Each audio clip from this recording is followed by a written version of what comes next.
ሰላም ቲክቶክ እንዴት ናችሁ? የ2025 የቲክቶክ አዋርድ አለባበሴ በጣም ብዙ አነጋግሮ ነበር።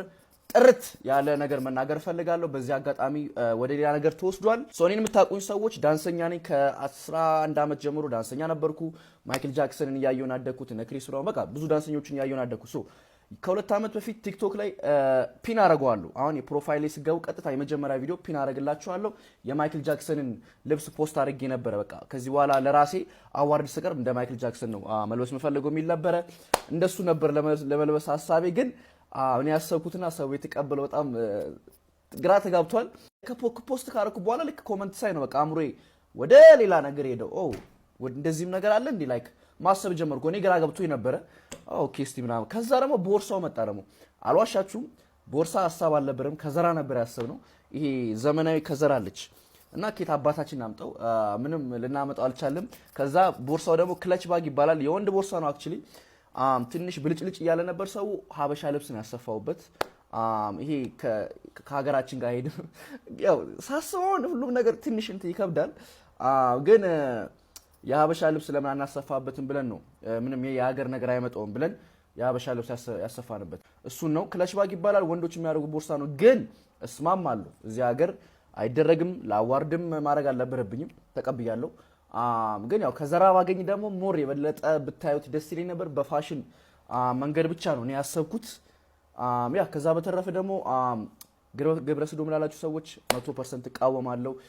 ገብረ ኢየሱስ ጋርም አውርቼ ነበረ። ያው ገብረ ኢየሱስን ማታውቁት ከሆነ በጣም የሚቃወም ሰው ነው። ገብረ ሰዶም የሚያወግዝ የሚቃወም ሰው ነው። ከዚህ በፊትም ቪዲዮቹን እከታተላለሁ፣ አከብረዋለሁ፣ እወደዋለሁ። በጣም ጥሩ ሰው ነው። ከዚህ በፊት እኔ ስለማውቀው ነው ይሄን እምላችሁ። አሁን በድጋሚ ኦርቶዶክስ ነኝ። ማንም ሰው ኮመንት ስላደረገ ማንም ሰው በሌላ ነገር ስላየኝ ኦርቶዶክስነቴ ማንም ሰው ሊወስደው አይችልም። ግን ስሜን ደግሞ ማጥራት ፈልጋለሁ። ቢካዝ በጣም የሚወዱኝ ሰዎች አሉ፣ የሚከታተሉኝ ሰዎች አሉና ያ ምንም እና እኔ ምንም ተልእኮ የለኝም። ጋሚ ግብረ ሰዶምን እቃወማለሁ እስከመጨረሻው። እኔን የሚያቀኝ ሰው ያቀኛል። ቢካዝ አይቻለሁ ኮመንታችሁን፣ ሜሴጅ ላይ መጣችሁ እኔ አውቃለሁ ጃኒ በእንደዚህ ነገር እንዳላሰብኩ አውቃለሁ ብላችሁ የመከራችሁኝ ሰዎች አሉ፣ የሳደቡም ሰዎች አሉ። ግን ደግሞ የመከራችሁኝን በጣም ማከብራችሁ። ያ በድጋሚ አጥፍቻለሁ፣ አልዋሽም። ቦርሳ ኢትዮጵያ ውስጥ ሌላ ታሪክ። እኔ እኮ ፖስት ከተደረገ በኋላ ነው ያሰብኩት። እና ለማንኛውም ያ እወዳችኋለሁ፣ አከብራችኋለሁ። አዎ ብዙ ስህተቶችን ተሳስቶ ሊሆን ይችላል። በንግግር በምናምን አደባባይ ወጥቶ የተሳሳታቸው ንግግሮች ሊበልጡ ይችላሉ። እኛ ሳንናገር ያጠፋናቸው ጥፋቶች እልፎች ሊሆኑ ይችላሉ። አሁን ግን ከነ ጥፋቱ ወደ ቤተክርስቲያን መጥቷል። ይሄ ልጅ ያዙት በደንብ። እግዚአብሔር በር ድረስ አምጥቶላችኋል። የጎደለውን ሙሉለት። በጣም በሚያስገርም በሚያስደንቅ መልኩ እመብርሃንን ሰብኳል። ስለ እመብርሃን መስክረዋል። የተሰጠውንም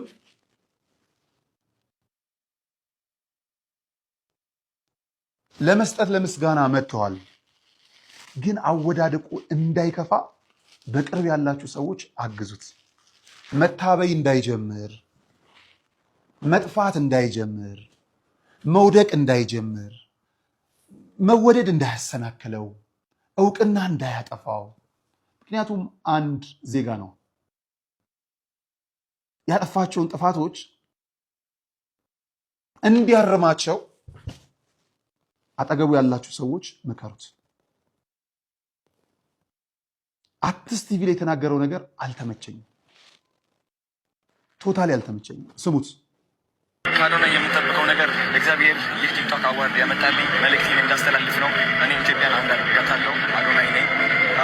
ብዙዎች ኢትዮጵያን አንድ የሚያደርጋት ይህ ቴድሮስ ሲሆን ወይ ከሰሜን የመጣ እያሉ ነበር። እንጃ እሱ ነኝ አይደለሁኝም አላውቅም። ግን ከ4 ዓመት በፊት ጀምሮ ኢትዮጵያን አንድ የማድረግ ህልምና ዓላማ ነበረኝ። አሁንም ወደዛ እየገሰገስኩኝ ያለው ከባድ ነው። አሁን ከአነቃቂ ተናጋሪነት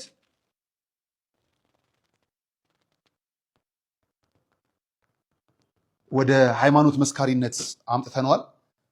አሁን ደግሞ ራሱን ወደ ንጉስ ወንበር እያሸጋገረ ነው። አይመስለኝም፣ ግድ የለም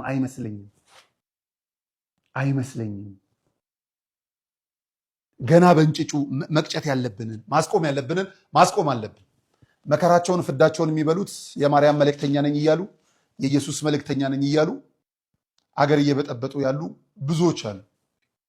አይመስለኝም። የሚመጣ ቴዎድሮስም አለ ብዬ አላስብም። አይመስለኝም። ይቺ አይነት አካሄድ ከባድ ናት፣ ዋጋ ታስከፍለናለች። ወደ መጨረሻ አንድ ቪዲዮ ልውሰዳችሁ። አንድ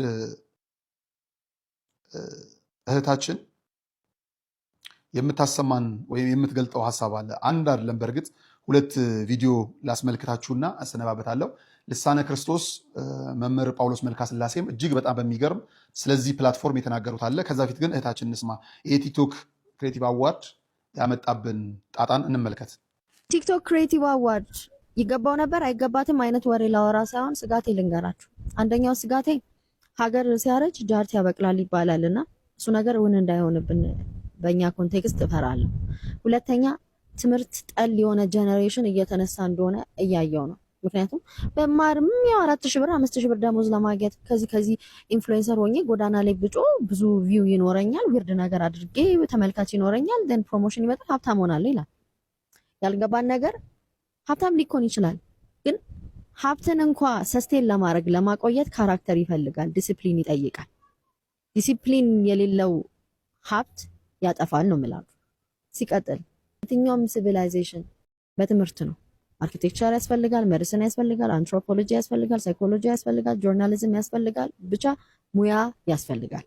ሙያ ደግሞ ትምህርት ይጠይቃል፣ የአመታት ልፋት ይጠይቃል። ይቺ አቋራጭ መንገድ ገንዘብ እንኳ ብታመጣ ትንሽ ሃርድሺፕ ትንሽ ቻሌንጅ የሆነ ፈተና ሲያጋጥም በእንደዚህ አይነት መንገድ የመጣ ሰው ቶሎ ተስፋ ወደ መቅረት ራሱን ከሌሎች ሰዎች ጋር አነጻጽሮ ደስተኛ ወደ አለመሆን ከዛ መጀመሪያ የወጣበት ከፍታ አለ ለመውረድ ፍርሃት ብቻ መንገዱ ግራ ነው የሚያጋባው። ዲፕሬሽን ውስጥ ነው የሚገባው። እነ ቻይና ቲክቶክን ክሬት አድርገው ለዜጎቻቸው ግን ፊልተር እያደረጉ ነው እየሰጡ ያሉት። ጭራሽ እንደውም ፕሮፌሽናል ያልሆነ ቲክቶክ አይሰራም፣ የዲግሪ ወረቀት አምጡ ኳሊፋይድ መሆናችሁ ለምትሰሩት ነገር እያሉ ነው። ምክንያቱም እነሱ ለትውልዳቸው ያስባሉ። ስልጣኔያቸው በምን እንደመጣ ያውቃሉ። በሃርድ ወርክ በዲሲፕሊን ነው፣ በትምህርት ነው። እኛ ያለን ፈተና ያለን መከራ የፋይናንሻል ክራይሲሱ ድህነቱ እንዳለ ሆኖ ሌላ ተጨማሪ ደግሞ ሌላ በሽታ ጥቅም ያለ ትውልድ እየመጣ ነው የምላችሁ።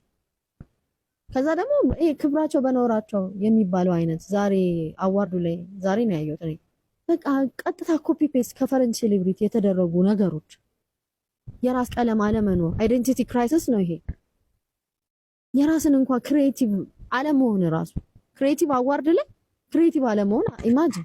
በጋራ ይሄንን ነገር ልናስብበት ይገባል። እንደ ሀገርም የሆነ ነገር ካልተደረገበት ቀጣይ ጀነሬሽን አሁን ራሱ በጣም አደጋ ውስጥ ነው ያለነው።